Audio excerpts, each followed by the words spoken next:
everyone, thanks for clicking on today's video. My name is Sissy, and look, I had to get on the bandwagon. I love to make macaroni and cheese. I'm constantly experimenting with different kinds of cheese, different pasta shapes, and even methods of making mac and cheese. I happen to have willing participants in my family who are always up to try my sometimes successful, sometimes not attempts at making macaroni and cheese. Recently, my husband had a work event honoring a coworker, and since it was a potluck, he was asked to bring something in. My adorable husband told his work that I make macaroni and cheese. So for this party, I thought, why not? Let me go ahead and try the viral mac and cheese from TikTok as it seems a lot of people like it. And at this point, so many people have made it that I figured it was a fairly tried and true recipe. Therefore, please follow along as I attempt to make this. For once, since I was making this dish for people outside of my family who might not appreciate my experimental cooking as much as my victims, I mean loved ones, I tried my best to follow this recipe. As I was filming this, I realized I had picked up Colby cheese and not Colby Jack cheese. I actually didn't realize that Colby Jack is two different cheeses. I guess I just always thought the multicolor was just what the cheese was. I'm so dumb. And I didn't even notice in the packaging that it was one color. Oh well. So there was my first mistake, but hopefully it works out. Anyway, the ingredient list includes a box of cavatappi pasta, 1 can of evaporated milk, 1 tablespoon of Dijon mustard, 16 ounces each of mozzarella and Colby Jack or Colby cheese, 8 ounces of cheddar, 2 cups of heavy cream, a teaspoon each of garlic powder and smoked paprika, and half a teaspoon of salt and pepper. Not pictured because I forgot to put it out are also 3 tablespoons of butter and flour. The first thing I did was grate the cheese. I always feel like this is the most tedious and, to be honest, the most dangerous step. The number of knuckles I've sliced in my learning to make mac and cheese process is more than it should be, so I've learned to take my time, not rush the grating process, and when I have a nub of cheese remaining, I just crumble it up the best I can with my hands or maybe cut with a knife if necessary instead of sacrificing fingers and making a delicious skin sauce. Sorry for that image. After grating the cheese, I cook the pasta.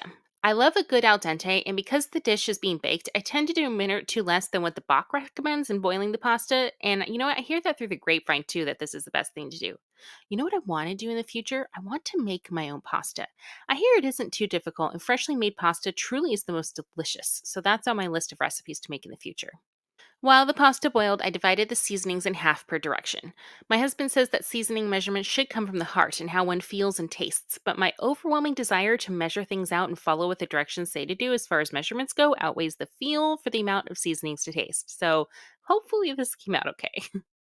After the pasta boiled and drained, I started on the sauce. I ended up using the same pot because I'm a messy cook and find it's just easier to have the higher sides when making a cheese sauce for mac and cheese than a skillet. Into the already hot pot, I threw in 3 tablespoons of butter, the first cup of seasonings I pre measured, and 3 tablespoons of flour. Stirred that up for a bit till it became a little thick, then added in the can of evaporated milk. You know, I actually haven't made mac and cheese with evaporated milk yet. I usually just use whole milk, heavy cream, or both, but I've heard the evaporated milk is good. I wonder what the science is behind evaporated milk versus regular. Does anyone know? After the mixture began to thicken up a bit, I added in the heavy cream, followed by the remainder of the spices and a tablespoon of Dijon mustard, and began to wonder where the cheese was, as these were a fair amount of steps for the sauce at this point. I really thought that at one point I had completely forgotten the cheese, and I looked at the directions and was like, oh, okay, it's coming next. Finally comes the cheese. I cannot figure out a way to dump in the cheese without being completely awkward. No matter what angle I come in from, it just, I don't know, it just seems nearly impossible not to make a mess and dump cheese everywhere. But I guess that's part of the fun of making homemade mac and cheese. So much cheese has gone into this dish.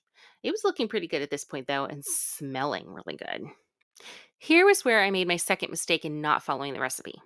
I didn't read the directions very well and saved some of the cheese to put in between layers, so I ended up dumping all the mac and cheese into the container and then baking it at 350 degrees for 30 minutes. I think it was fine, hopefully. I finished it off by burning the top a smidge, whoops, and broiled it for 2 minutes. A little more burned than golden brown, but oh well, I'm sure it's fine. Overall, it was actually a pretty easy macaroni and cheese to throw together and didn't take me more than an hour overall to make.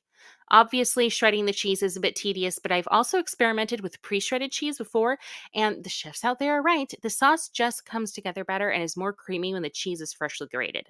Also, the aroma from the spices really made it smell amazing, so hopefully it tastes as good as it looks. The other thing was that I'm very glad I didn't double the recipe. My husband said the mac and cheese was going to a party with at least 30 people or more, so I was concerned about the amount, but by following the directions as far as measurements go, this macaroni and cheese made a heaping dish, and I think it will be plenty for a fair amount of people. Would you make this, or have you made it already? Let me know in the comments down below. I hope you enjoyed this video and thank you so much for listening. Please like and subscribe. Have an amazing day, and I'll talk to you again soon.